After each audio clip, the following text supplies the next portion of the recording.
Welcome to the Money Study Podcast with Jim Bishopp. In this podcast, we bring lessons on personal finance to life, helping you achieve the dignified retirement you deserve. Jim will guide you through practical financial strategies and tips to manage your money during your working life and through retirement. Now, on to the show. Hello and welcome to the Money Study with Jim Bishopp. Jim, so good to be back with you again. Good to be here, pal. Thanks for helping us with all this stuff. You're a great asset. I'm getting free education, so I'm not going to complain. I see you have your special guest is back. He the is. better looking brother. He told me to call him the better looking brother. Is that accurate? Well, it's younger, better looking, smarter, I forgot the likes younger me and more, smarter brother. part. If you want to, we could do a whole show on that, Eric. We got shtick around, hammering on each other for. Speaking of therapy, yeah, we could do it for a while. All right. So this is, I want to let the audience know, this is actually part 2 of a 3-part series about cash flow. And on the last one, I think you guys called it forensic accounting, correct? Or spending intentionally, right? So Yep. The idea in the last one was to sort of be able to go through your budget, go through your accounts, go through the way you spent money, see if you could free up some capital, things that you maybe didn't know you were spending, whether it's, too much on coffee, or you had a streaming membership you weren't using, or a gym membership you didn't go to, just looking at things and trying to figure out where you spent it, and then categorizing your expenses going forward using some of the free tools or just a spreadsheet if you wanted to do that. But trying to figure out exactly where your money was going. Absolutely. And today, what are we talking about? Today is more about trying to keep track of that money on a going forward basis. And Steve and I have worked a lot on how to do this easily, right? Yeah, so it's really part 2 is once you got it categorized, then what, right? And so how do we spend it, and how do we manage where the money is being spent, and trying to help you think through making those decisions on spending. Yep, that's exactly right. All right. So I like the category idea, obviously, and you give a lot of good tips in the last podcast. Audience, if you haven't heard that, please go back and listen to part 1. But when you're categorizing and when you've got these into the different categories, what are you looking for at that point? Well, from the first part, we're looking at ways to cut spending a little bit, or maybe spending more intentionally, just looking for fat in the budget that you could cut. But then Steve and I have sort of worked together and developed, I guess, a lot of people have heard buckets of money in terms of how to bucketize your retirement income. But we also think about bucketization in terms, is that a word? Bucketization? It is now. It is now. Yeah. Bucketizing your money for the purpose of spending, right? Yeah, right. So we'd kind of look at 3 or 4 different categories, right? I mean, there's the necessities in life, right? There's shelter, there's transportation, there's food, and there's utilities.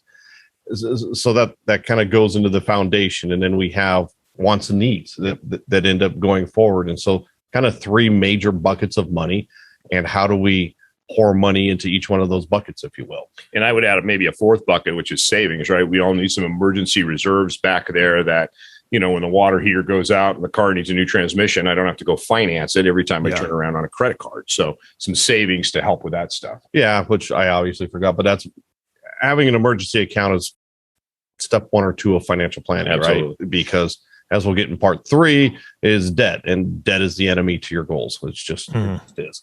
Yeah. We always say a lot of bad things can happen. If you don't have any debt, you can get through most of them. But absolutely, we see so many people who are riddled with debt that, they can't miss a day of work, or they can't, they just live so paycheck to paycheck because of their debt structure and we'll cover more on that in the next session. But yeah, that buckets of money strategy works really well. We can talk more about that if you want.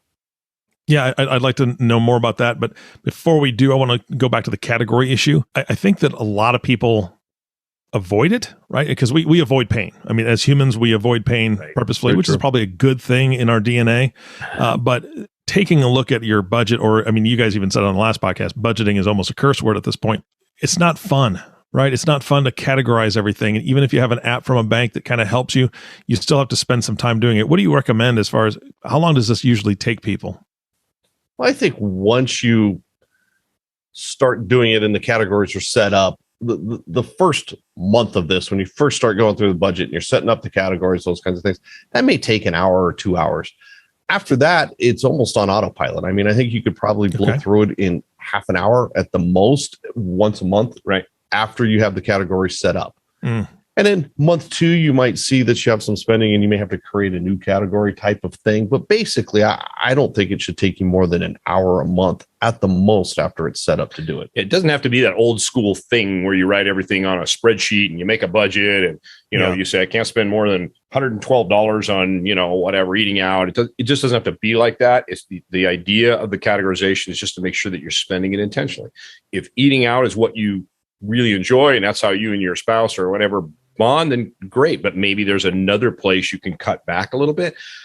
But if you're using one of those apps or a website, it categorizes them for you. So you can just look at them monthly and go, man, we spent more than I thought on eating out, or more than I thought at the coffee shop. Or the kind of goal of budgeting and then spending money is so that we're putting the money in the place that you want it. So is your goal 1 or 2 fancy vacations a year, or is your goal 1 cruise around the world in 7 years? And so, or do you have a new car to buy in 5 years because yours is getting tired? So that when we start putting these categories together, it's different for everyone, right? So every individuals have different, but we can kind of start to help funnel that. So the goal of budgeting is to help you reach your goals, right? Not to say you can't spend any more money. Unless of course you're running a deficit, then you can't spend any more money. Yeah. That's different. Mm-hmm. Yeah. Okay. Let's go back to the buckets then, because I mean that makes sense. Yeah. I mean, if you've got it on autopilot, it's a little bit of a time commitment, but barely any once you take the bull by the horns and do it for the first time. I think that's what people avoid. But I know that you encourage your clients to do that all the time. Just this is going to help you in the long run. So from what I understand about the buckets, when it comes to investing, and this is just the very basic part, like one bucket kind of represented money that you need now. One bucket kind of represented money that you're going to need in the next, 1 to 5 years. And then the third bucket is like a long-term, bucket of money. With budgeting and finance and this specifically, what do those buckets represent? How does that work? Yeah, I think it's so. I'll just tell you how my household does it. Right. So we call it our hard cost account or our household account.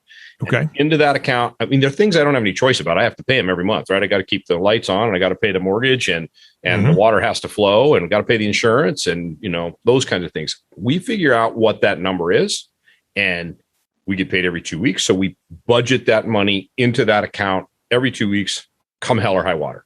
Got it.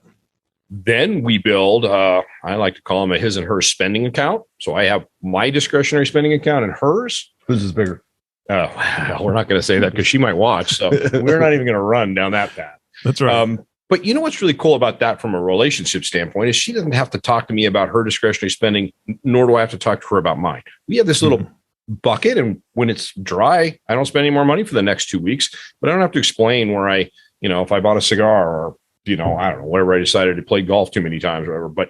But when it's gone, when that bucket is dry for that 2 weeks, I'm done. That's it.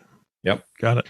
And That's a great idea, just from a couple's perspective, because my wife has done the budget for years and, paid the bills and written the checks. That's why I don't win arm wrestling, because she wrote so many checks working that arm out. Yeah. I don't win the arm wrestling matches in my house. But the thing is that when I wanted to buy something for her, whether it was anniversary or birthday or whatever, there's no way to get away with that. I would have to squirrel away money here and there. I'd pull some out of the ATM, kind of do a little bit of a white lie. Oh, I grabbed some lunch or whatever, but that 20 that I pulled out went into a drawer, right? Hidden drawer. So she wouldn't see it in 3 months when I wanted to buy her a gift, because anything I purchased, she would see, on there. So I love that idea to have 2 different accounts that, same amount of money or whatever the values are. Whatever the breakup is, whatever the division is. That's up to you. But then you can use it, to do things for your wife or your significant other and not have to worry about not surprising her.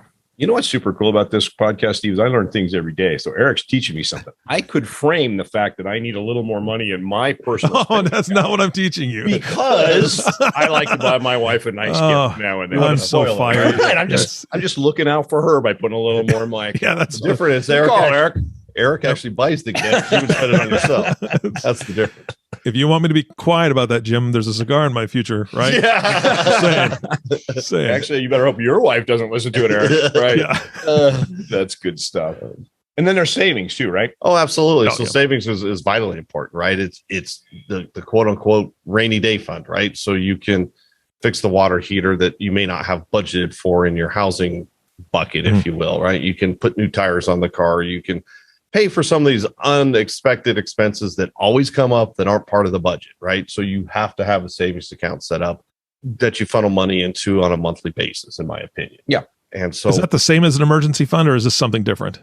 pretty much the same thing, right? So okay, emergency fund savings account, I like to say they're interchangeable in my opinion. The big thing here is it's got to be in a safe place, aka savings account. Granted, they're not making much money now, but you can't take that money and take any market risk or any of that kind of thing with it, because you never know when you're going to need it. It's not investment money, right? It's savings, it's rainy day money, it's unexpected expenses. Yeah, it just sits on the side waiting to be used at some point in the future.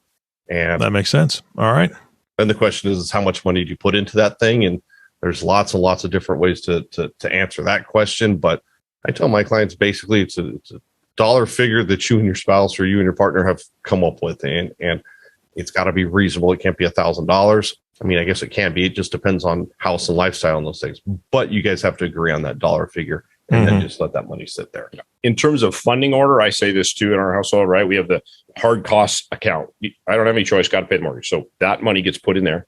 Then we set a savings objective, whether that's $200 a month, $50, whatever that number is, that goes into our savings. And then that extra can be split into our discretionary spending account. But it is a great way to keep a handle on your discretionary spending and kind of understand how you're doing with that without going through a big spreadsheet, budget form, whatever, and just keep it there and manage it in those buckets. I should also add, most banks will let you name your accounts too on the website. So, I call it Jim's spending account, Penny spending account, savings. So we have them named. So establishing 3 or 4 different accounts for these things makes sense. That way you're not saying, hey, we're keying it from account number 001 or 002 or 003. You have the household account, you have the spending account, you have the emergency account, and they're just named that. So hot water here goes out. We need to take $1,500 out of the emergency account, and we're off and running. Right. And so there's no, it just, I think it allows people to keep it straighter in their brains, in their heads. Is this happening straight from a paycheck? I know that some companies, you can tell them where to put the account if you're having like direct deposit, or is this something that's going into a general account and then your bank is actually handling it going to different places, or do you have to manually do it yourself? Yes. So, all right. Thank you for clarifying. Exactly right. Yeah. So all of those. So if your direct deposit will allow you to do it, then do it. If not, the bank will probably, they see automatic direct deposits coming in on the 1st and the 15th, hypothetically, right? And you say $200 goes here. A lot of times they'll do it automatically, or you got to spend 5 minutes going in there and doing online transfers. Got it. I just do it personally. I just do it manually. Every time I get paid, it goes into the hard cost account. I know it's got to stay there. I just know how it gets allocated. We transfer it once a month on day one. We don't procrastinate on that either. Get it done the day so that there's no errant spending or unplanned spending. And if you can get your bank to do it for you, better. That's just better. It's autopilot. You never have to think about it. You never have to say, oh, I was a little busy that day, so I didn't do it. And so then I spend a little extra money, and now bucket 3 doesn't get funded because I went to dinner. Right. Or you bought that extra tool you were talking about in the last session, Eric, that you had to have to fix the house. To fix the house, right. You couldn't live without. Definitely a need. It's a need. It's definitely a need. So, moving on. Speaking of not wanting our spouse to watch the damn video. There's a bus I feel like I've just been thrown under around here. So tire tracks on my back. One of the things we think is foundational, right, is making sure you have an adequate savings. And I find so many people that don't. So goal setting for that savings bucket is pretty important too, right? Well, absolutely. And how much needs to be in that emergency fund? I honestly think it depends on your lifestyle, where you work, and what your insurance looks like, to be honest with you, right? So we do a lot with like University of Arizona employees, state employees, and so they all have, or they all should have, long-term disability and short-term disability, which tells me then I don't need to have quite as much in that bucket because I have income in case I become disabled. Most financial planning books are going to tell you about 6 months of living expenses in a emergency account. And that's a pretty fair number to start with. Yep. But if you have enough insurance, maybe 6 months you don't need, maybe you can get away with 5, 4.5, something along those lines. But very important to find that number and work towards that goal of getting it there. Because again, it goes to the next one, but the next podcast, but staying out of debt and controlling debt. Right. And emergency funds allow us to do that. It also helps you not stay out of debt, right? You don't have to use your credit card to fix the water heater. Doesn't, if you have invested dollars that are geared for retirement, you're not trying to raid them at an inopportune time in a market cycle, right? So making sure you have that there. I also encourage people to set some smaller goals when funding that. So if you really don't have a savings account, maybe your first goal is get $1,000 in that thing, right? Mm-hmm. Make that your first goal. Once you get there, make it a month's worth of salary until you get to that, to that fuller goal. Somebody once said, I can't remember who it was, but the easiest way to eat an elephant is a bite at a time. So set some smaller goals and reach those. And then until you get to that larger goal. Agreed. Yep. Well, and I may be trampling a little bit on our next session. And so if I am, just tell me. But you've funded your buckets. Yeah. You've funded your different accounts. You've got some extra.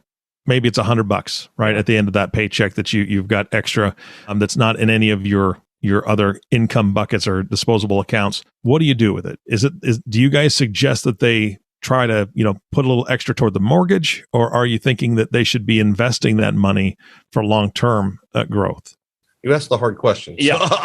So, again, the answer is yes. That's why I'm here. It depends where you are in life, right? So mortgages are interesting, so if you're got a 30-year note and you're going to retire in 25, maybe the mortgage, right? So generally speaking, from a pure financial planning standpoint, paying off the mortgage early doesn't make financial sense, right? Because you probably have a note in today's, what's the average, 3.5 probably? Yeah, probably under 4. But, as long as your credit was good, you probably have a mortgage that's under 4%. Under 4. So we can put the money into the mortgage and save 4% on interest, or we can invest it over those, say you got 25 years left. We should be able to average plus or minus 6 to 8%. So yeah, that's the goal. We hope that's true. Right. So in theory, investing it makes more sense. Right. I always tell people too, there's no wrong answer. As long as you're not buying a new Ferrari that's going to depreciate, right? Whether you pay off the mortgage or you put it in an investment, you're building your net worth. So there's no wrong answer. One might be more better than another, but we can help you think that through too. So if you reach out to us, we're happy to sort of build that idea. One other thing you ask about debt, or you brought up the idea of debt, is another account that you can set up is a true sinking fund, right? So I know that if we have to buy a new car, instead of me paying car payments to the company after I buy the car and paying an exorbitant amount of interest, I could put that 3, 4, 5, whatever that number was, $100 a month into a separate account that is for the car. So when I go to buy the new car, I know that if I trade mine in for X dollars, I need X number of dollars in cash to buy it, and I got it to do that. You can literally set up another account to do exactly that, a sinking fund for whatever that other goal is. Could be vacation, could be college education, right? Could be home improvements, whatever. If you have big expenditures coming up, and I literally will name my account, I'll call it the home improvement fund, or the So sinking fund. You called it a sinking fund. What's the difference between a sinking fund and a savings account? Really the same. Savings account is just the vehicle you're putting it into. The idea is just sinking capital into an account for a particular expenditure. Okay. So you would maybe call it the new car fund. Yeah. In your banking, right? It's sinking we know for a fact it's going away when the car purchase goes. Eric, as you know, I appreciate your cleaning that up, because I tend to talk in financial gibberish, right? Which we think makes us look smart, and it doesn't. It doesn't. People don't understand that. So I don't think you need to use that terminology, sinking fund. You probably erase that from your thought process. It's just a savings account for a particular goal. Got it. That makes sense. Okay. Well, what else do we need to hear today before we wrap up? But I think if we go back to the previous episode and you talk about budgeting, and then once you get your budgeting done, this comes into to how we're going to spend the money. And then the third episode goes into money and debt management and those kinds of things. And so it's a what I'm trying to say here. So you mush them all together, and it's a pretty good outcome. Yep. The one takeaway I guess I have for folks that I see where they screw this up is in their discretionary spending account. Once it's flat for that 2-week period, once the money's gone, you're just done. You stay at home and eat, bologna for a while if that's what you need to do, until you learn to live on that budget. And I use the word budget again. Live on the money that's in that account. You just have to be diligent about that. If you want to meet your goal of building that retirement account or building that savings account or funding that new car, that discretionary spending account has to be pretty rigid. You got to live within that number. Absolutely. Don't make it so rigid that you can't live. Right. Yeah. In my opinion, where every penny you spend, and if you buy a pack of gum, that it throws off your budget, then the budget's too tight. You got to give yourself an ability to live. I think it's counterproductive to take away any of the pleasures in life, right? I mean, if you really get your kicks on a macchiato thing, then, buy that. But that's why we go to work 40 or 50 hours a week, right? It's so we can live. And 50 hours a week, you're going to need to put in a couple more hours. Listen to him. Don't get me started on his timed emails. He likes to send emails out via automatic that say 4 a.m. so everyone thinks he's working, but he's sleeping. I'm a little insomnia. We've got a little insomnia. What can I tell you? It's all a lot. That's fantastic. All right. Here's the thing that I'm taking away from this is that this 3-part series, you kind of need to do them in order. Not necessarily listen to them in order, but you got to kind of do them in order to be able to, reach this next objective, which is episode 3 of this 3-part series, which I'm really looking forward to, which is reducing your debt and hopefully being debt free at some point. And I think that's what most people would love in their lifetime and sooner rather than later. So if you're listening to this, be sure to tune into that next one. But if you're waiting or hoping to be debt free, but you have to work on those first couple steps from last podcast or this one, you can reach out to Jim and his team. So Jim, how do they get a hold of you? Yeah, they can go through our website. There's a lot of information there, www.sji.us.com. All of our advisor bios are up there. Contact information is there. You can reach us, see who we are. You can, again, the emails are there, so you can email us directly. You can call us, 520-326-6133. We have advisors that can help you all over the state and even in part of New Mexico. So if you're in Arizona or New Mexico, we could probably help you. So feel free to reach out. We'd love to talk to you. Never be intimidated to talk to us. Don't be afraid to call. We've seen this stuff a lot over 30 years. So we'd love to talk to you. There's no pressure. All right. Absolutely. Guys, thank you so much for your time again. It's always a pleasure. And it's every time I get together, I learn a little bit more about this relationship. And this is getting fun. You might be not thinking it's so fun. We're going to have to stop pretty quick here. Some things don't need to be out there. Yeah. We'll see. We'll see what happens. But thank you again for your time. And of course, our last thank you always goes to you, the listening audience. Thank you so much for tuning in and listening to The Money Study with Jim Bishop. If you have not subscribed to the podcast yet, please click the subscribe now button below. This way, when Jim comes out with that next podcast, it'll show up directly on your listening device, which really makes it easy to share these podcasts with your friends and family. And doggone it, these are the ones to share, especially if you're married and you get your spouse to listen to this. Get on the same page, give them a call, and you'll be reaching those goals before you know it. Again, thank you so much for tuning in today. For everyone at SJI Financial Services Incorporated, this is Eric Johnson reminding you to live your best day every day. And we'll see you next time. Thank you for listening to the Money Study Podcast. Click the subscribe button below to be notified when new episodes become available. The opinions expressed in this podcast are those of the speaker and/or the guest and may not necessarily reflect those held by Voya Financial Advisors. Comments concerning the past performance of monetary instruments, investment indexes, or international markets are not intended to be forward-looking and should not be viewed as an indication of future results. Investment advisor representative and registered representative of and securities and investment advisory services offered through Voya Financial Advisors, Inc., member SIPC. SJI Financial is not a subsidiary of nor controlled by Voya Financial Advisors.